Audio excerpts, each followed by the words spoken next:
ఓం నమ శివాయ.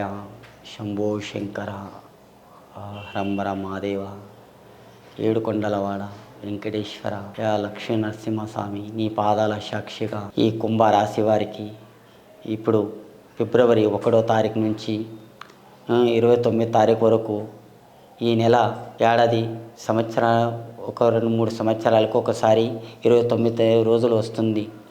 ఈసారి ఇప్పుడు మనము కుంభరాశికి ఒకసారి గవ్వలేసి చూద్దాం.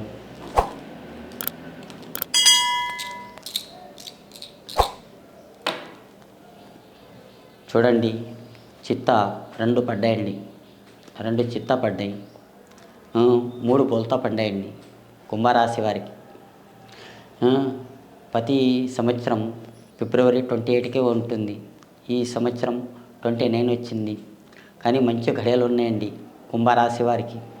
సూపర్ లక్కీ 2 నంబర్ 1 పాదం కానీ, పుట్టినింటి కానీ, మెట్టినింటి కానీ లక్ష్మీయోగం ఉంది.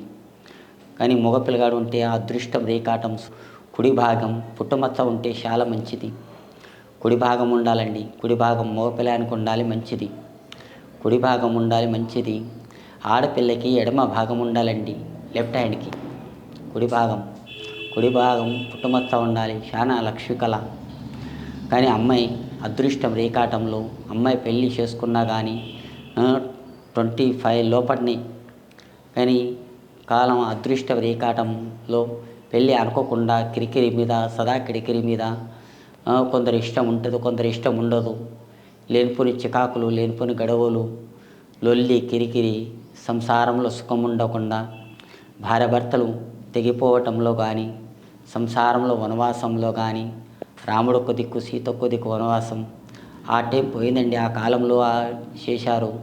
కానీ ఈ కాలం అంటే ఇది మన చిత్తాకార్తె యోగం అన్నది. బ్రహ్మంగారు అప్పుడన్నా చెప్పారు కదా, అందుకే ఎక్కడిది అక్కడిని 30-40 సంవత్సరాలకి కింద దిగిపోతున్నారు. అట్లా ఉన్నదండి ఈ కుంభరాశి వారికి.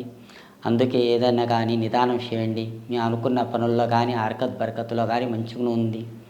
కానీ అనుకున్న పనులు నిదానము ప్రధానం ఉంచుకుంటుంది. ఏదైనా చేయండి.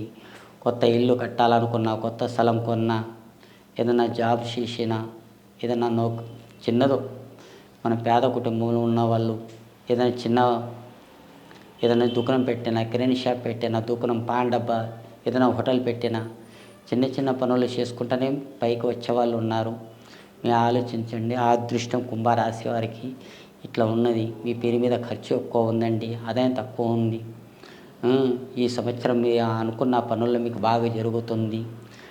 కుంభరాశి వాళ్ళు ఏదైనా పెళ్ళి చేయాలనుకున్నా, 4 డబ్బులు అప్పు చేసిన ఎప్పటికప్పుడు ఏదో సర్దుకొని పోవాలి.